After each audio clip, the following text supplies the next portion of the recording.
identity and access management. For any application, if you want that application to be used by end users or your internal users or third party, you need to identify who has to have access to that application and what level of access that you need to provide to that application or resource. We will use the term resource more often here because Amazon in cloud S3, which is a storage also option, you can access it as a resource by using the URLs that S3 provides. You can restrict access to those URLs. You can have authorization to delete or modify those files also. So we will keep on referring to the resources that Amazon provides, and IAM is a service which helps you to give access and authorization. That is, in other words, the correct terminology is authentication and authorization for any resource in Amazon is provided by security and identity and access management. It comes under the security service that Amazon provides, and there are multiple ways of doing that in Amazon. We will look into that one by one in the following session. So we are just talking about what is IAM, that is Identity and Access Management, and what are the basic concepts that will help you to get started using IAM in your professional life or supporting any account, and common use cases. I will show you setting up a demo of how to set up access from a server to an S3 bucket or provide an individual user access to a bucket, whether it can be a read access or a write access, those kind of things. So we just talk about it, and then we'll also do a demo today. So as I said, IAM comes under the administration and security aspect, mainly on the security group of things, and we will be mainly talking about IAM today. And if there is time at the end of the session, I will show you what is Trusted Advisor and how we can use it. So getting inside IAM, just as the slide says, it allows you as an individual or the owner of an account to control who can do what.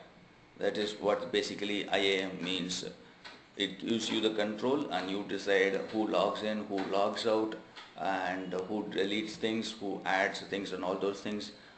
And the control is achieved by using APIs or resources or through a console, or you can manage it centrally from your LDAP also. That is also possible. And security, either you allow people by default or deny by default.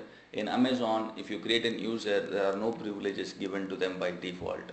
You need to add privileges to that user. You create a group again.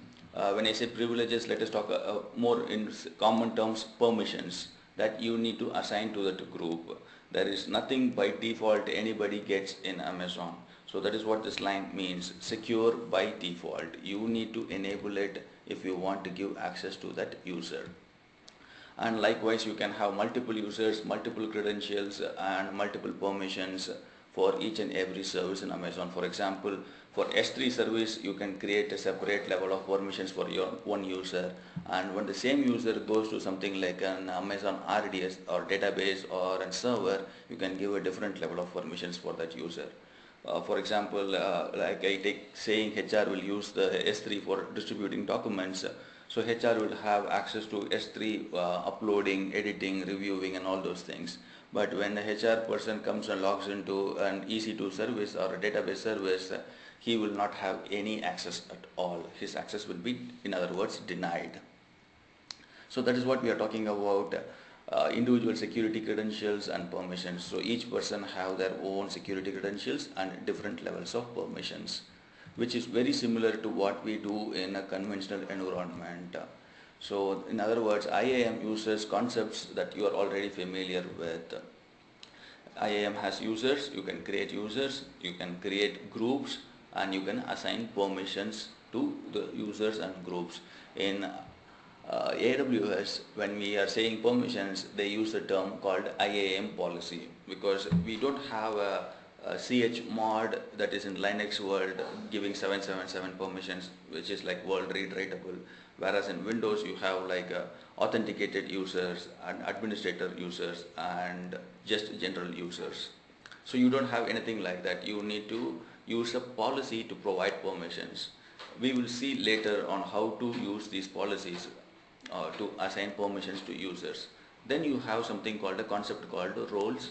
Roles is nothing but you can be a system admin or a DB admin or something like a console admin.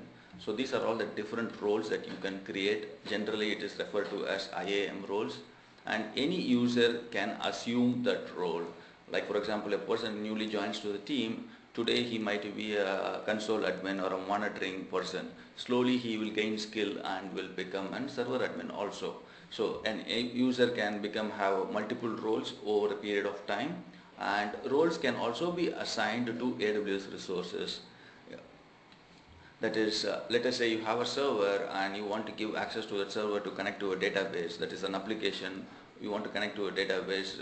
Then you can assign a role which allows that server to talk to the database. That is possible, and I will show you how to make simple access to an S3 bucket from a server. Just moving forward, it just talks about little bit more in detail about how do you do authentication and authorization. Authentication we have already seen. I use my general user ID. If you remember this dialog box that I have shown here, the account name will be given here. Then I type in my username and then password. That is one way of authenticating. The next way is using your secure access key. That is another way. And the third way is using your CLI. If anybody has already configured your CLI, then they will be familiar with the access key and identity key. I'll show you this as well in the demos. So you have three, more commonly very high level, two means of accessing your account or authenticating to your account: through the console that we are all familiar with, then is using the command line interface. That is for using running commands. And if you want to do a programmatic access, that is SDK API, like for example you want to give a third party access to your account, you can use it through the API, and that API also uses your access key and security key. This is for the authentication part of it, like who I want to give access to my account. So what level of access, that is where the authorization comes into picture. I will use the policies. Policies are nothing but JSON documents to give permissions to users, groups and roles. Quite often the policies, you don't have to write them, you don't have to know JSON to write them. Already defined policies are there, we can use them. So let us go ahead and see what of each of those means. Come on, let's move.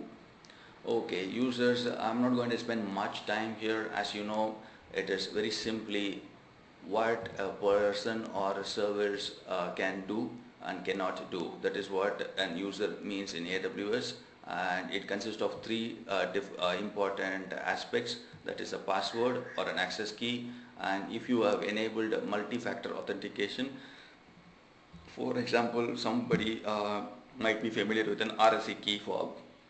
People used to carry a small RSA token in their hands, which will have a 6-digit number constantly rotating, and you need to enter that 6-digit token into your account to authenticate. So that is what sometimes you can have an OTP through SMS, or you can have an RSA token, or there are virtual RSA tokens nowadays issued, which is an application that will be running in your laptop or computer and generate the tokens. So when you that is a what part of your users. When you want to give that, when a human or a programmatic access is required for your resources or services, then you create an user. Similarly, if you want to have multiple users accessing your resources, then you go ahead and create your AWS groups. So I have given a very high level, just a symbolic representation of what is a group, users groups are. Here I have shown you a DevOps group, and here I have shown you a test dev group. Under that you can have any number of people working under it. You can add and modify groups anytime. So in a real world it looks something like this. You have your account, under your account you have administrators, developers and multiple applications. So this is an administrator group now, and now this is your developers group. So what is this last group that you can see? I will create roles based on this group. I will have a reporting role, I will have a console role, and I will have a Tomcat application role. So this is how a real world account in AWS looks like. There will be multiple applications, multiple developers or admins, but a symbolic representation would look like this. So as I said, policies now. We are talking about the third main concept of IAM. We talked about users, we talked about groups. Now we are talking about permissions that needs to be assigned through policies for the users and groups. So these are usually JSON formatted documents, and there are, as I said, no permissions by default, and these permissions specify who has access and what level of access they have. They can perform and what resources they can perform. All this information will be in the policy document, and it is usually assigned to individually users, groups and roles. For example, a person called Chitra can have access to an Amazon S3, or Prasad, who is a database administrator, will have access to Amazon EC2, Amazon RDS, or any number of services. So that is how policies will be used in your account. And policy basically contains this details, all these details: who can access, what action they can perform, on which AWS resources they can perform, when they can perform or how long they can perform, and from where and how.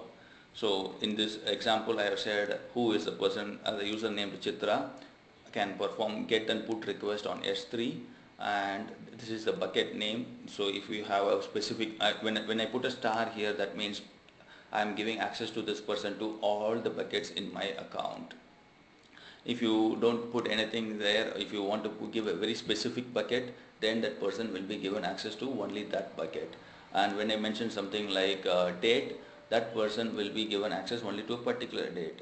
This helps you to create temporary security credentials for a person, and this will restrict that person to access that resource from a particular IP range. For example, you want your employees to access your corporate data only from corporate data center. That is, when you're sitting in office, you can access certain resources. When you come back home, you will not have access to certain resources.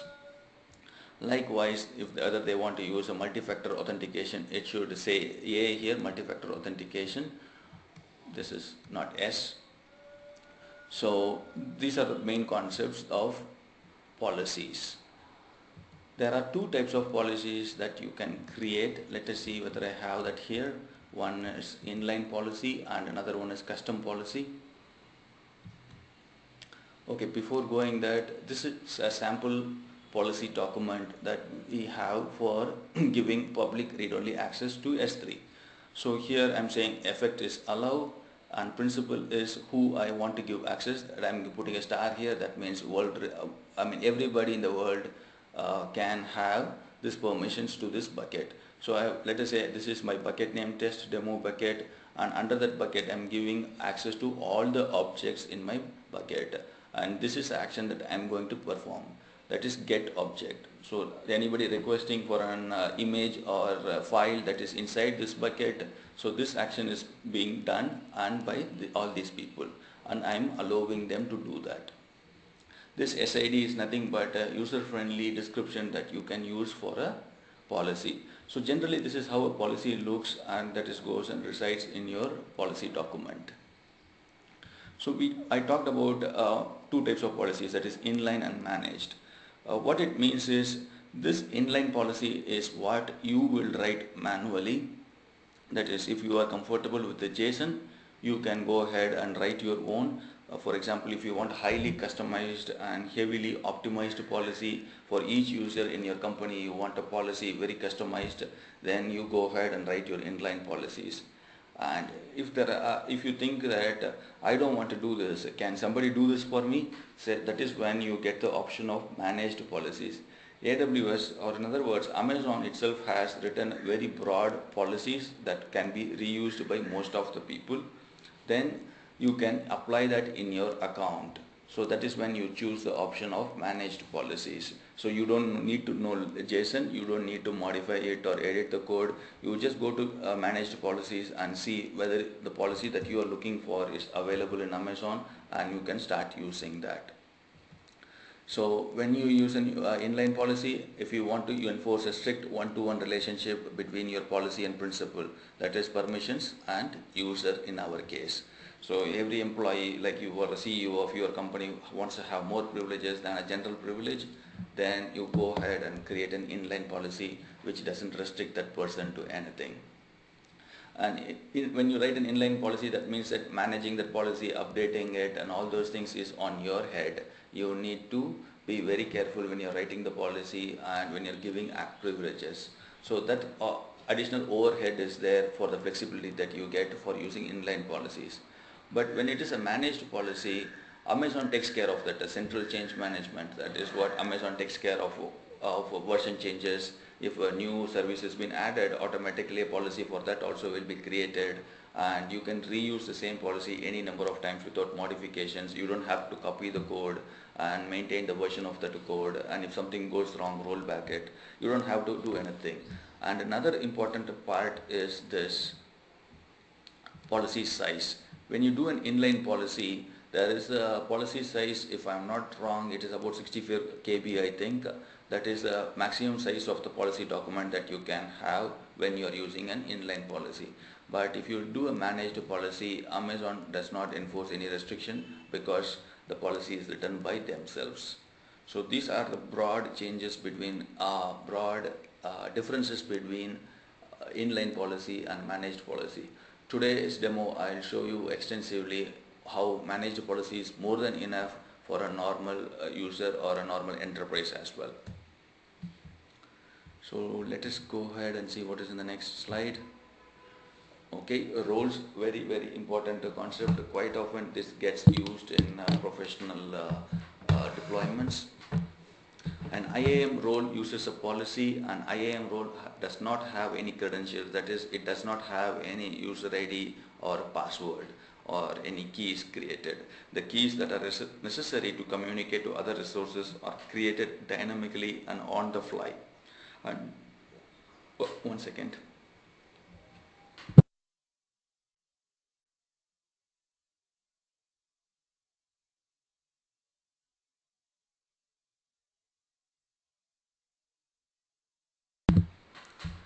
So the keys are created dynamically on the fly, and also they are temporary in nature. Like a server wanting to talk to a database will request for access, then immediately IAM service will provide a temporary access key for the server to access the database, and it will also tell the server that this access key will expire after this many minutes or seconds. All this is taken care automatically on the background. You don't have to do anything. You just need to know that IAM roles does not have any credentials of its own, and there are no permanent keys associated with that account. And also you can assign an IAM role to multiple applications, services and users also, and groups as well.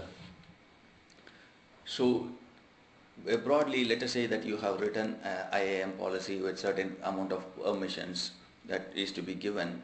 Then you can assign it to an user. That is, a user will have the same privileges, and you can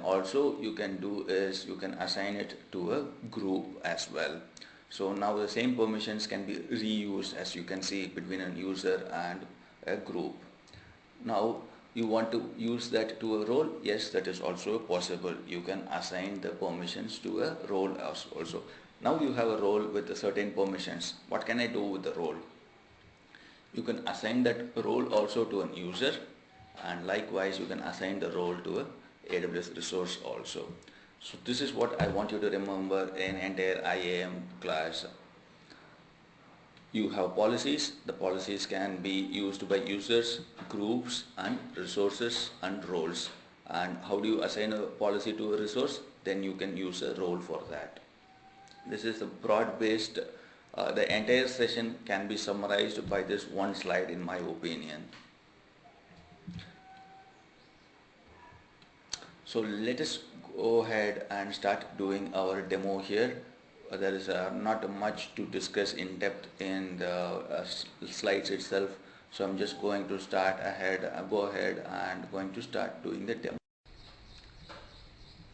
So So this is the IAM dashboard that you will usually see when you log into your account for the first time. So if you remember yesterday I was telling you guys that I forgot the URL to log in. This was the URL that I was trying to find to log into my account. So this is a customized URL. If you are logging into your account, you will find your account number here, which will be something like an 10 or 12 digit, 16 digit number, I think 1, 2, 3, 4 something will be there. So if you click on customize, it will allow you to change your alias and use the account number. That's what it is asking me. Do you want to delete this alias and use the account number? So if you have a new account freshly created, you will see your account number and you want to customize it to something very user friendly that you can easily remember, then you go ahead and click on this link and customize it. So that is about the general part of customizing your account login link. So let us go ahead and click on users. This is the options that you get on the left hand side: users, groups, roles and policies. So let us go ahead and create an user for our account now. And what I'm going to do is I'm going to use another browser. I'm going to use Firefox for that. The reason is, in this Chrome browser I have logged in as my trainer admin account, which is having admin privileges. So if I try to access any resources, the cookie will be for the admin account. So we will use Firefox for the user that we are going to create now. So let us go ahead and click on add user. So let us say IAM demo user, and I'm going to give programmatic access as well as console access for my user. If you see, it is going to generate me an access key and secret identity key, which I will use it for my APIs, CLIs and SDK. Remember we talked about how many ways to authenticate to our account. 2 ways to authenticate, that is console access and program access, and under program access, using the access key and secret key, I can do these 3 means of authentication. So it is going to ask me a password. I'm going to show you the password so you can also log into the account that I'm going to create and check in real time what is happening.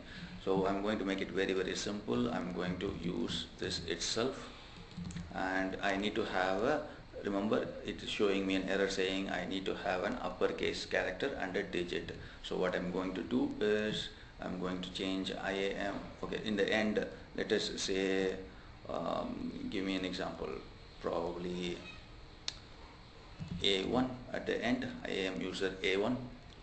Okay, in case anybody wants it, and at the end of this session or later today I will be deleting this account. So don't try to be fancy and try to do something. This is just for today's demo that I'm giving it. That is the user ID. I'm pasting it in the chat window, and that is the password. And let us go ahead and let me remove this because it will force you guys to reset your password. So I'm going to remove this. User must create a new password as next to sign on. If you're creating this account in a professional level, obviously you will keep it on. So it is asking me, do I want to add the user to any group? Do I want to copy any permissions? Do I want to use any existing permissions? Let us leave that all empty, then we'll slowly build on our case. So just leave it as it is, scroll down to the bottom, then you have review. That is, it is saying what is the account that I'm creating, and it is warning me that this user has no permissions, and it is showing me my access key and secret key. So I can send an user email of this data also. So it is asking me where I want to send an user. So if you type in your user with blah blah blah, let us say for example abc@xyz.com, then click on send, then your account will send an email to your user with the credentials, and of course the password will come in a separate email. So if I want to have programmatic access, what I will do is I will copy these 2 things and keep it separately. So that is what I'm going to do. I'm going to keep it in my notepad for a temporary usage. Let me remove this hide part, that is not required. So this is my secret key that I will use for my CLI. I'm getting a warning from my Outlook. look, let us close this. So I'm going to complete my, user ID creation is completed because as you can see, it is success state. That is what is showing here, and this is my console that I am going to use to log in. I'm going to put it in the chat window so anybody can try to log into this account right now. You can click on any service and tell me what is happening.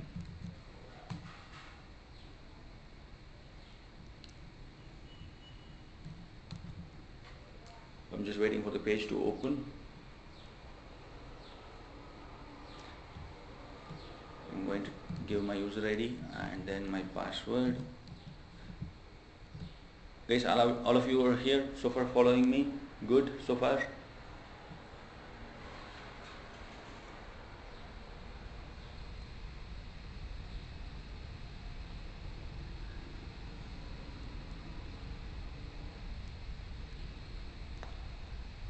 Okay, Madhuri, are you okay? A okay, A not okay, anything?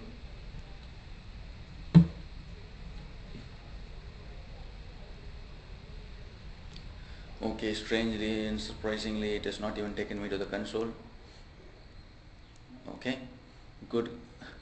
Okay, if I click on this services part, this it refreshed, not yet refreshed. Okay, if I click on the services, I will see a lot of things. But let me say, for example, yeah, exactly, somebody has pasted some output which says they are not able to log in. Exactly, that is what it should tell you. Because if you remember, when I created that user ID, I did not give any permissions for that user. I have not given absolutely a single permission. It will show the links to all the services, but if I click on, say for example, S3 I have clicked on in the Oregon region, it will try to take me to the console and it will give me a very friendly error message saying my access is denied, as you can see it here. So what I'm going to do is I'm going to go back to my console and I'm going to add some permissions to this user. So how do I do that? I'm going to select the user. I'm going to click on this. I'm in the users tab. I'm going to click on this user, and this is the page that will give you a summary of this user. This is the universal identifier for this user, and there is no membership for this user, and permissions is also empty here, and my security key and secret key will be here only. As you can see, I will get my access key here, and my secret key will be given or shown to me only once my account is created. So it is always good to make a copy of it when you're creating it the first time. Otherwise you will have to recreate the account. So let us go ahead and click on add permissions.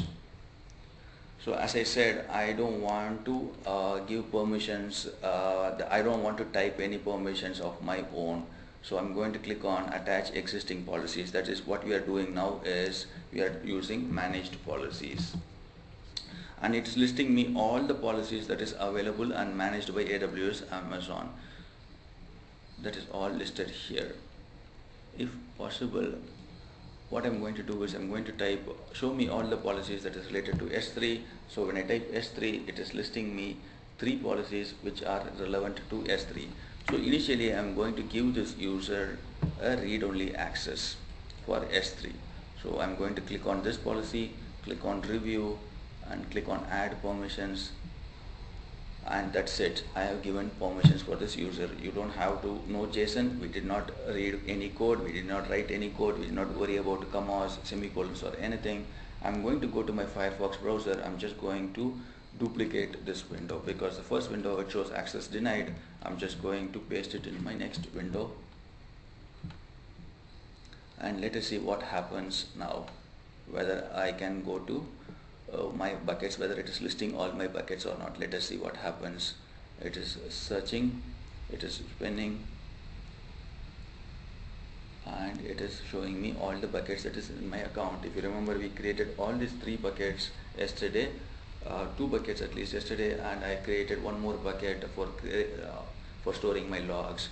So if I go back to my console here, you see access was denied. We just now gave permissions in the other window and we came back and refreshed it. It happens almost instantaneously. Permissions take effect almost instantaneously. So you don't have to worry about the permissions propagating or anything, things like that. So I'm going to click on this bucket. If you remember, I gave that our user, friendly user, only a user level access, that is read only access. Let me refresh it. You should be able to see the bucket objects. You will not be able to delete or modify anything in this bucket.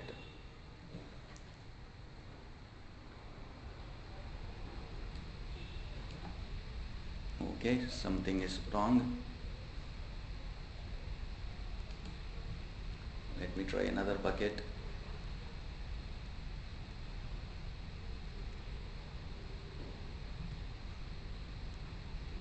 I was trying to set up an RTMP demo for you guys, but unfortunately RTMP needs a little bit more coding, that is streaming CloudFront demo. So anyway, coming back, looks like that bucket is having some issues. I have set some privileges. I was trying to do some things. It is showing an error, I don't know.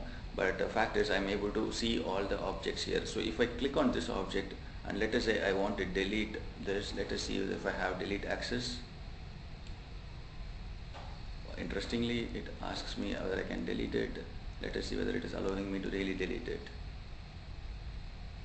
It would not allow me to delete it. That is what read-only permissions are for. It wouldn't go away.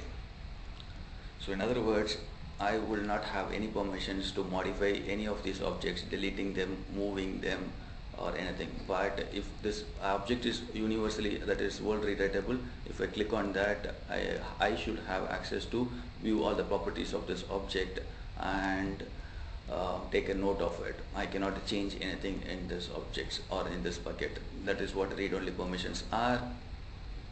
So if I want to give the user full privileges, then what I do is I go here and click on add permissions. Instead of doing it this way, let us do it the other way around. Let us go to a group. Let us now create a group now. I'm going to create a new group. Let us say IAM demo group. And once again, I want to create a group with empty policies. Then we can talk about more policies, adding policies and permissions later. If you remember, I would like to bring your attention to this one. You see this policy. This is the policy that we created for cross-site replication. Not that I created. You can see the tooltip there. Replication policy for AWS demo bucket to replicated Mumbai to Ohio bucket. If you remember, AWS created a policy for that, for our replication automatically. This policy is in my account, and that is, you can see it here.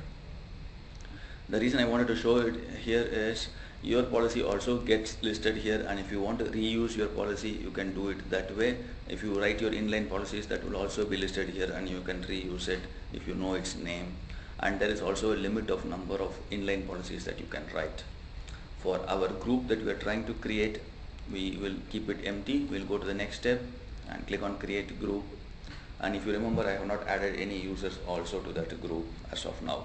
So let us go ahead and click on this, and it gives me that warning message saying this group does not contain any users. So let us go ahead and create a user.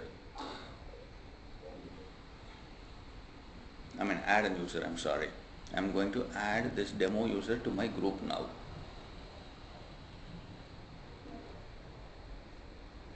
So that's it.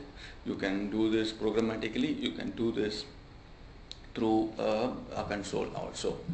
Now, if you remember, this user has only S3 read only access. What will happen if I give full access for my group? What do you think? This is the access. Let's just type S3. I'm going to use Amazon S3 full access. Attach the policy, and voila, it is attached.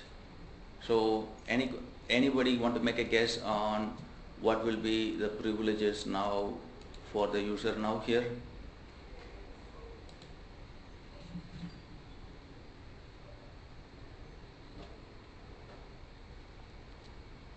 Okay, Another says we should be able to delete objects now, full access. So I'm going to leave this console, I'm going to create one more console, and I'm going to go ahead and try that.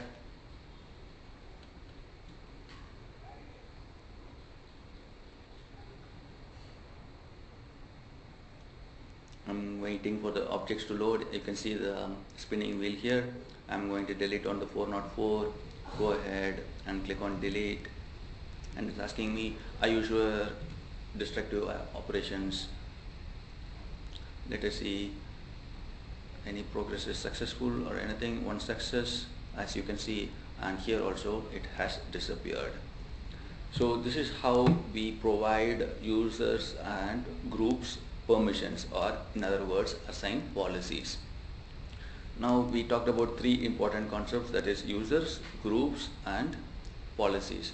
Now we will talk about roles. How do we create roles and how do I assign permissions to a role? So I'm going back to my console, clicking on roles, and yesterday I was testing it out whether it is working or not. Let me do the same thing. I'll delete this role, and it is the same way. If you click on any user, under user actions or anything, you can create it or delete and all those things. So, and if you remember, this is the role I was talking about that we created for our S3 bucket replication. So this is the AR ID, and this is the I did not write any description. I mean, Amazon did not write any description for the role. This is the general description from the bucket name it has picked up. And if you see the permissions, it would have assigned a managed policy for replication. And anytime if you want to modify any policy or view any policy, even if it is managed policy, you can go ahead here and click on this one.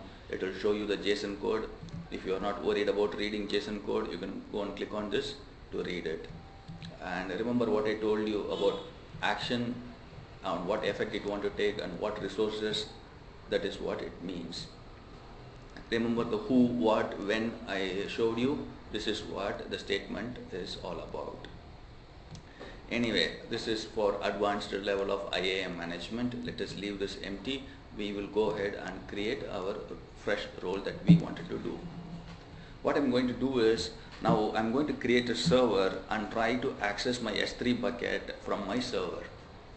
So for that I'm going to need an EC2 instance role. Allow EC2 instances to call AWS services on your behalf. So I'm going to select this role. So for doing roles, you need to have a detailed understanding of what each role means. So if you want to use a Lambda service, then you will use this role. If you want to use a Redshift service, you will use. But as I told you, I'm going to create a server, so I'm going to need an EC2 role here. And it is asking me what policy I want to type. Since we know how to assign a policy, so I'm straightforward. I'm going to give S3 full access. I'm going to click on next, and it is asking me what is the name I want to create for my role.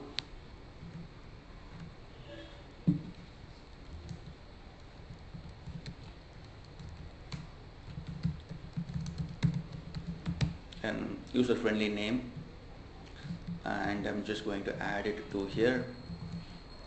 That's it. So it's saying trusted entities, that is ec2.amazon.aws can access this role, and this is the policy that is assigned to that role. I'm going to click on create now.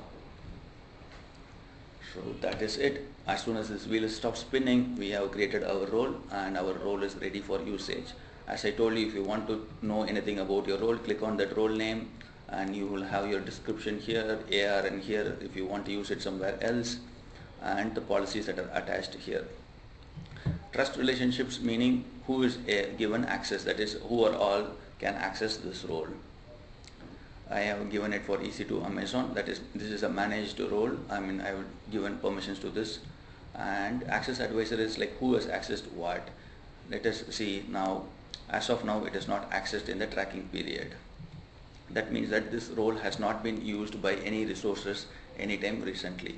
And if you want to revoke any permissions, then you use this option. For example, somebody reports to you saying some resource is being misused, and they want you to revoke all permissions for that role immediately. If you come here and click any active sessions will be revoked here. This is like, for example, if you are doing a troubleshooting or incident management and somebody is asking you to do some real-time stuff to disable some attacks, then you do this. Anyway, we have created our role. How do I use it? I'm going to go to EC2. I'm going to create a server.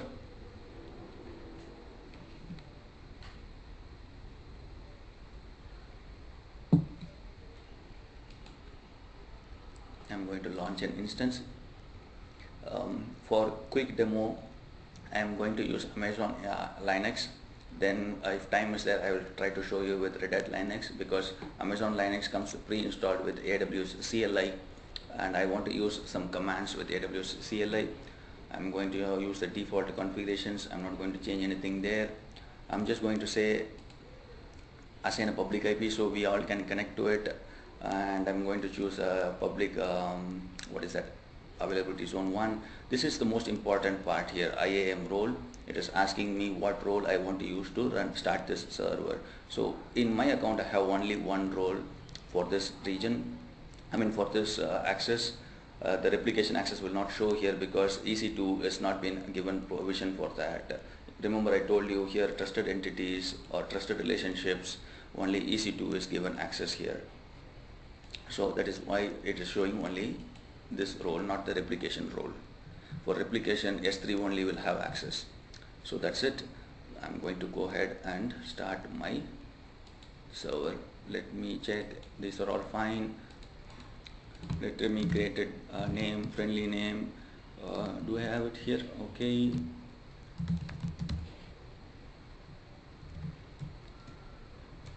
EC3 S3 role.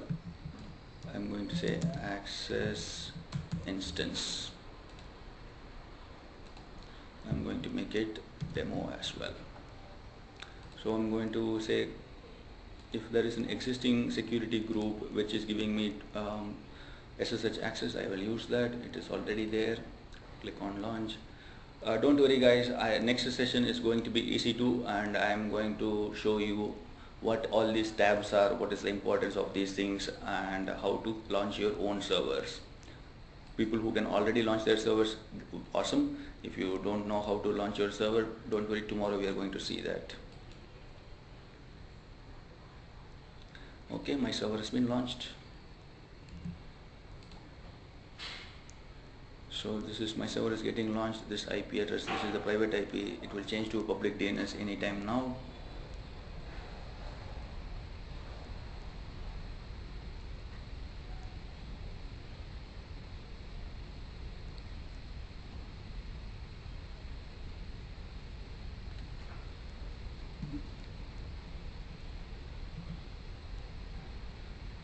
I'm just trying to refresh my page.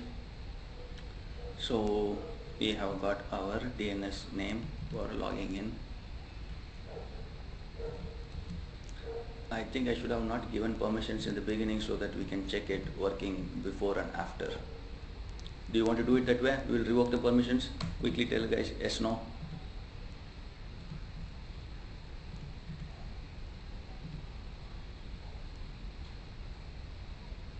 Anybody answering me?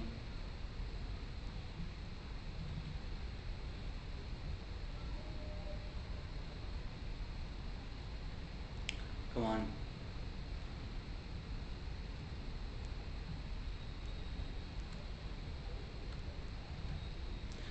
What I was asking is, I have given this role already permissions.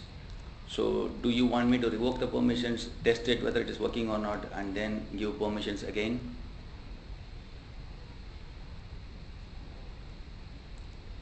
This server is already running with the role. Okay. Does everybody follow this question, what I'm trying to do? What I'm going to do now is, remember we gave this role full S3 access and permissions. Let me detach this policy. So it is instantaneous, as I showed you already.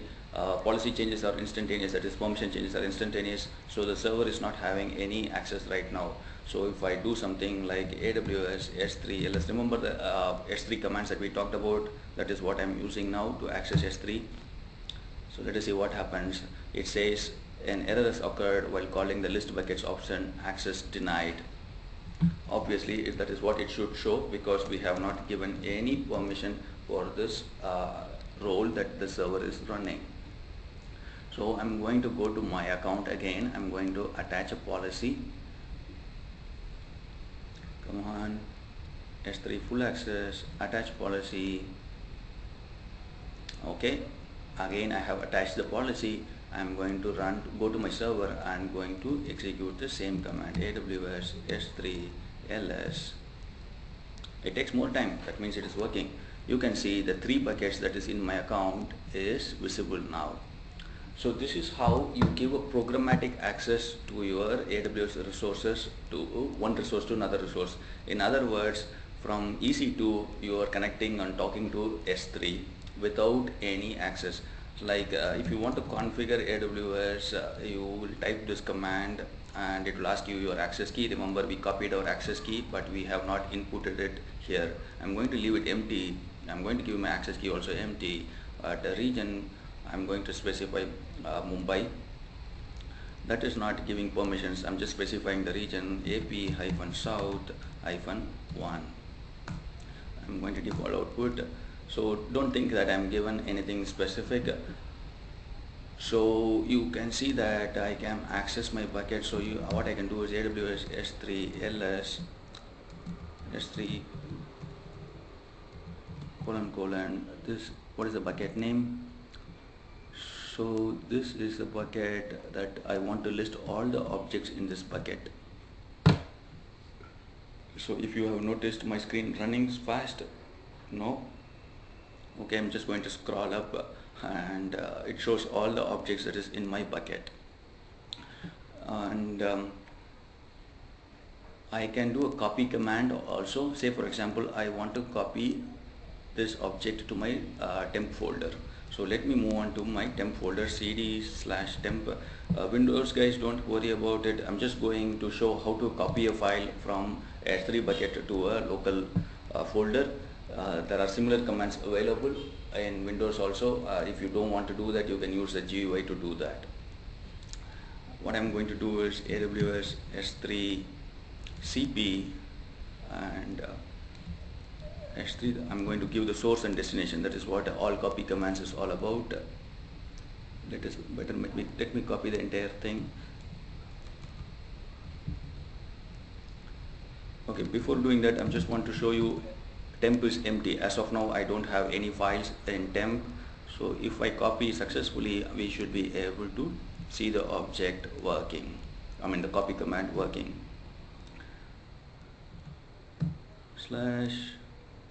I don't want to put a star and copy everything. I just want to copy this image, and then dot, which means current directory in Windows as well as Linux. Just going to press enter, and it is saying access denied. Why is that access denied?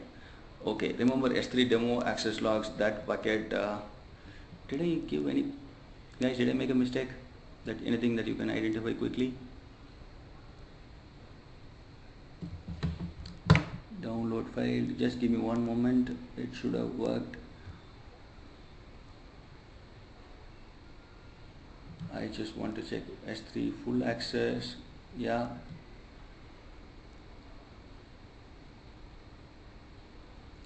just one moment.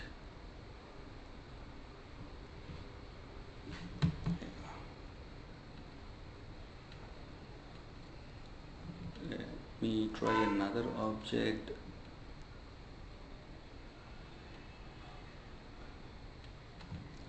Okay, let me move on to word slash.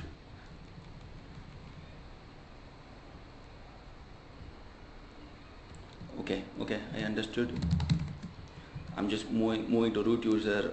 A temp might be having some privileges too. So again, we are in temp. I'm just copying this command again and pasting it.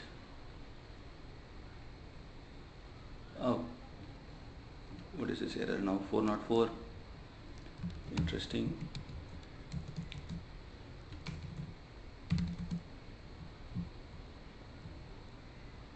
I'm just going to list this bucket once again to see everything is working fine.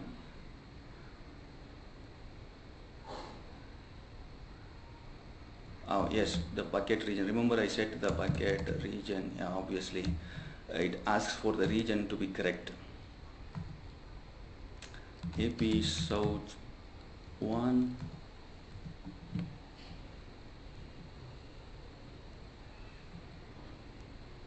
Okay, great.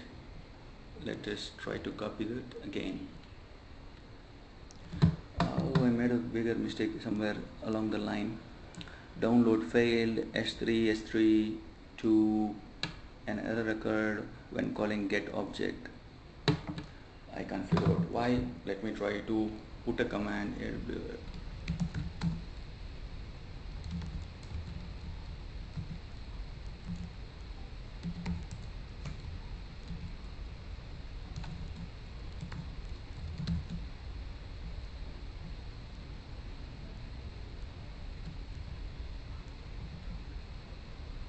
That is interesting. Put object is working and the get object is not working. Let me go ahead and see if test file is created here.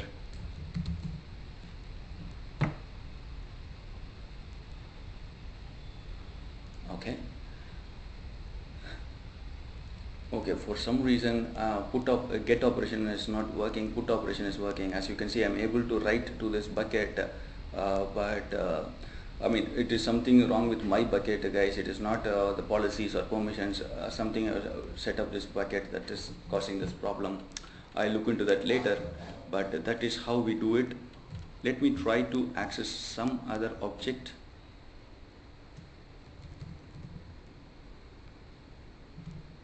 I'm going to give this object and see whether that object is working. Yeah, that has downloaded.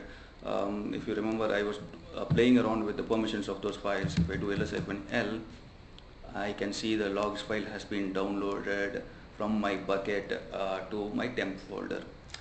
So that's it. I had some permissions and I was changing some permissions for this file while I was testing up a few things in my bucket with IAM. You need to fix that. Probably the next demo will be more perfect without any errors. So in other words, you from the server, I have access to my S3 account. I am able to copy to my S3 bucket. I'm able to put objects to my S3 bucket, and in fact, using the remove bucket option or delete option, I can delete objects into my buckets as well. So that is broadly what you can do in IAM. That is, you can create users, you can create groups, and you can create roles, and you give them permissions by using policies. So that is what I wanted to show you in a demo today, that is accessing EC2 roles. And then let us see what else is there for today. So we are talking about encryption keys, and I am showing you my dashboard for Mumbai region, and these are all the keys that are in my account.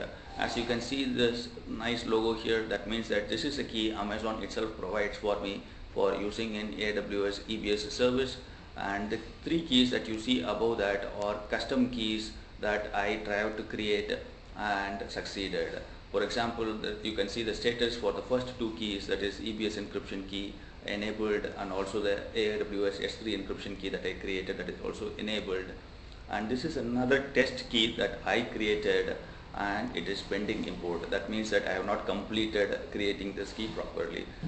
So let us go ahead and see what this key creation is all about. I'm going to click on create key. It is nothing but having your own master key to encrypt your data, and user-friendly name is required. Let us say KMS demo key. I'm going to use the same thing for my description as well. In advanced, is it asking me whether I want to use Amazon KMS service or I want to use a third-party external service. If I choose this, I need to upload my key to Amazon. So Amazon again wants me that the security availability of using an imported key. Are you aware of all those risks? If I choose that, it will ask me to upload my key. If you don't want to do any of that nonsense, if you just want Amazon to take care of all this administrative headache, you choose this option and click on next step. Again, it is asking me what is the tag that I want to keep. I'm giving a tag name. Click on next, and it is asking me who will have administrative privileges over the key. who are the administrators for this key. I'm going to say my trainer admin user is my administrator for this. I can assign any role also for administering, but I'm going to give only this user. And it is asking me usage permissions now. The previous section was administrative permissions. This section is usage permissions. That is, who can use my account, who can use this key to encrypt. So I'm going to show now with this user that we created. 1 second.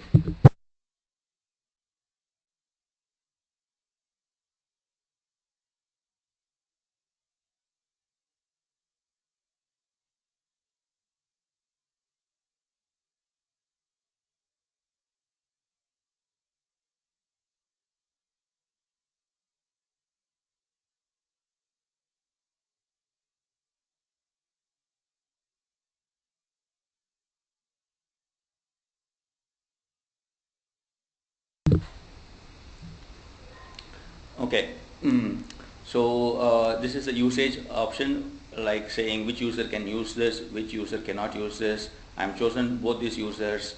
The reason being I want this user to be able to use the key to encrypt objects in S3 bucket, and I also want my administrator also should be able to access the key. So I'm just clicking on next. After this, it is showing me the bucket policy to review. I'm not going to review it. I don't read much of JSON. So I'm just going to believe what Amazon says and click on finish. So let us see the status of our new key now. Your master key was successfully created and my key is ready here. What I'm going to do now is I'm going to head over to my S3 bucket and I'm going to my S3 bucket. Let me go to how do I go back here? Okay, great. So what I'm going to do is I'm going to click on this object and go to properties and go to encryption now, and I'm going to choose KMS. This is a little bit tricky part, guys. It is asking me, I am not given my user permissions to list my keys. Remember, I have given only S3 permissions, so you need permissions for listing the users. So I cannot do it with this user unless I give permissions for that to list. This is the permission that I need to give. Let us go ahead and give this permission.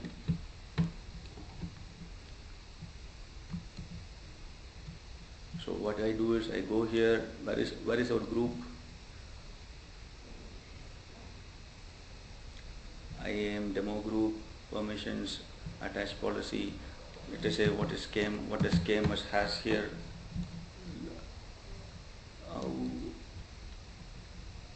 I am not able to find the policy quickly. This is the one.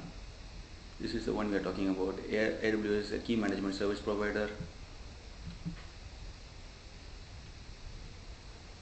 So basically I should have access here. If I refresh the page, let me go back and come back.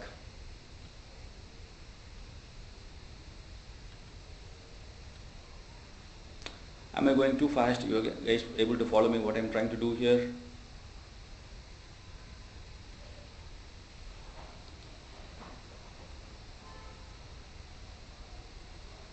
Oh, I asked two questions, so I don't know. They asked for what? Too fast, yes or no?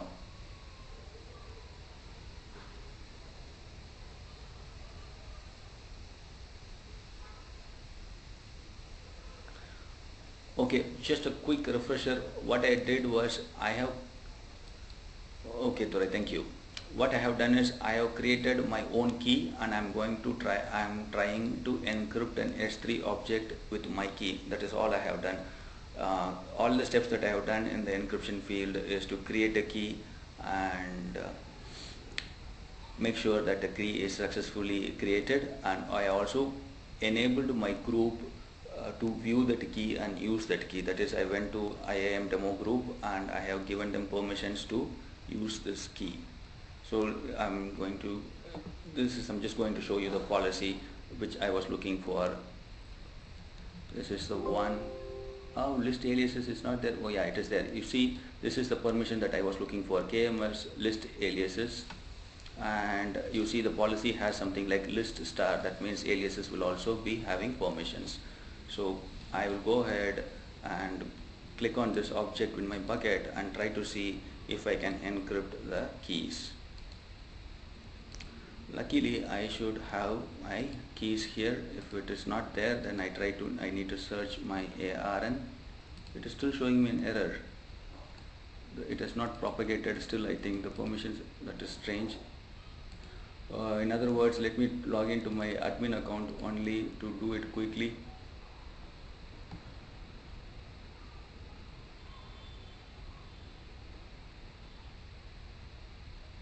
It should work. I'll figure it out why it is not working. This is the trainer admin account. This account should have privileges to use the IAM user keys. This is the one bucket, and I will need the ARN of that bucket as well.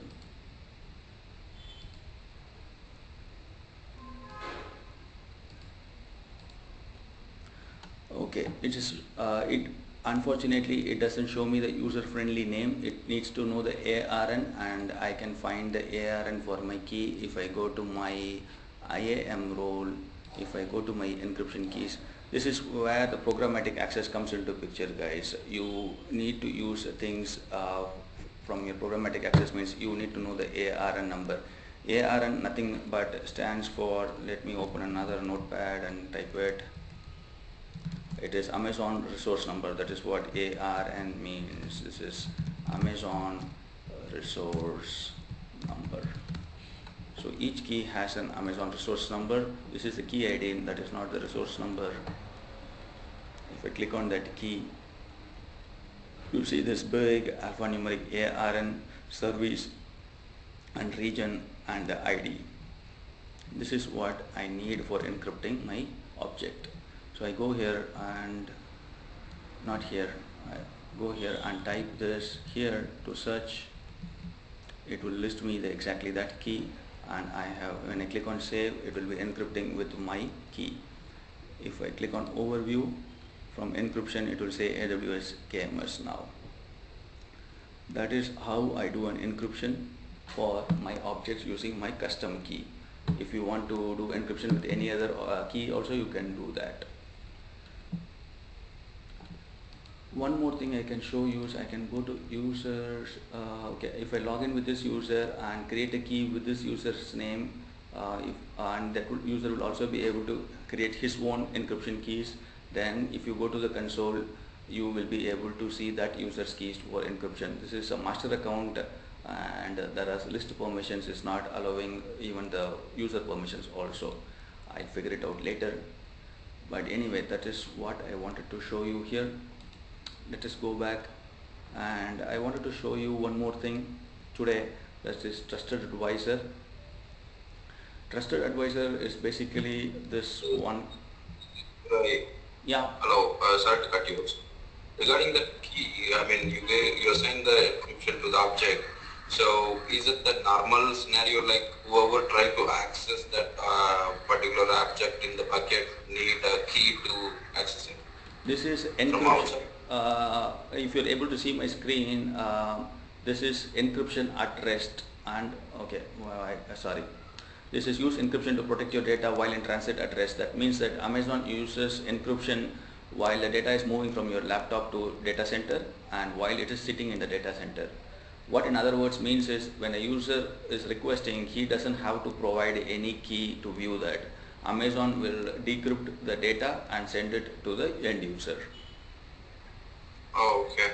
So, but while you access your EC2, you need a key, right? That is a different key, or I mean, like that SSH key or something? Yeah, that is an SSH key that we use for EC2 access. This is a key that is also an RSA key for using only for encryption purpose. For example, for data move in the network, I mean in the cloud. Yeah. For example, let me just go ahead and give you permissions for accessing this file. I'm just going to click on save. See, this object only we have encrypted just now. And wait a second. Did we not do this object? Did we or did we not? Not here. Okay, let me go to this console. This is where I was encrypting this object. I'm going to give you permissions, or anybody in the world permissions for this object. The point I'm trying to make is I will give you the URL now, and you will be able to view this object without providing any key. This is the URL through which you should be able to create that access that object. I'm just typing it here. Okay, this is not through browser access. Request specifying server-side encryption with the this is another thing that I wanted to fix it myself, guys. AWS has changed from version 3 to version 4, and it doesn't allow objects to access directly with URLs for this encryption, and I will fix that, Durai, for you tomorrow. I mean, okay, that's fine. So I understood what is the difference between those two keys. So thanks. Yeah. And I mean, AWS S3, AWS EBS both uses encryption at rest. That means when data is not being read or accessed, when it is residing there as it is, that is when the encryption is done and stored. So there is encryption at rest and encryption in transit. When we are talking about encryption in transit, you use SSL or TLS. I think I went way over somebody's head. I got it. You can go ahead. There are other people who might not follow that. Anyway, guys, basically what I've shown you is how to create keys and how to encrypt the keys. You just have to remember that. Remember other discussions that I have made if it is too confusing. So that is all I had. Trusted advisor is something I wanted to talk about. If I can change my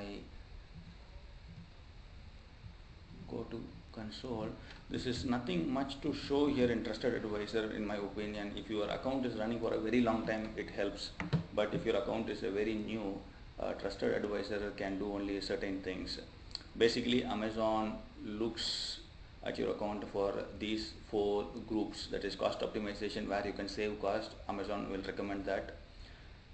And how is the performance of your account? Is there any EBS volume or anything that needs to be optimized or something like that? And if there are any security gaps or breaches, or any way you can tighten your security, Amazon will recommend that. And if you are running multiple instances and there is a possibility of single point of failure, for example, you run a database on only one instance and Amazon thinks that that is not the best way, then they will say you can use auto scaling or fault tolerance here. It does this basic checks and gives you output in these groups. Let us say, for example, in security aspects, it says I'm all good, and it says that 2 of the 2 security groups allow unrestricted access to a specific port.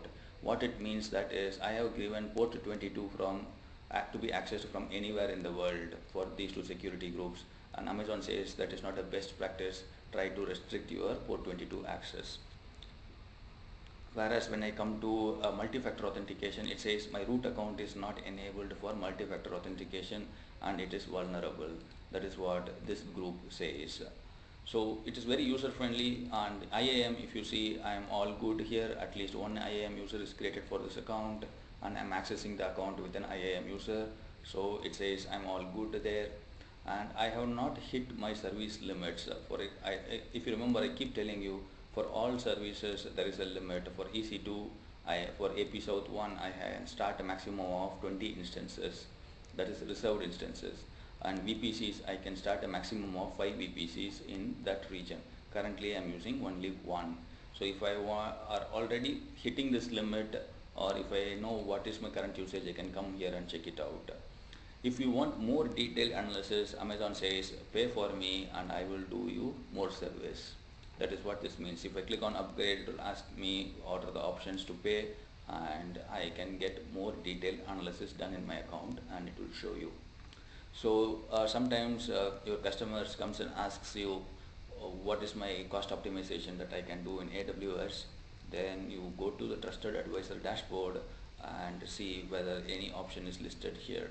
If nothing is listed and your account is running for a very long time, then you might consider going for an upgrade so that you can talk to a cloud support engineer in phone or chat support, and then you can get some architectural support also when you pay for it. Which is in I have experienced this. Their architectural support is really good, and they look into your business case without any prejudice. In IBM or Microsoft, what I have seen is they mostly ask for logs first, and they ask you to upgrade to the latest version, and then they try to support your problem. But Amazon tries to see your problem and tries to support it as it is, instead of asking you to customize your environment to fit their environment. So I really like that aspect of Amazon.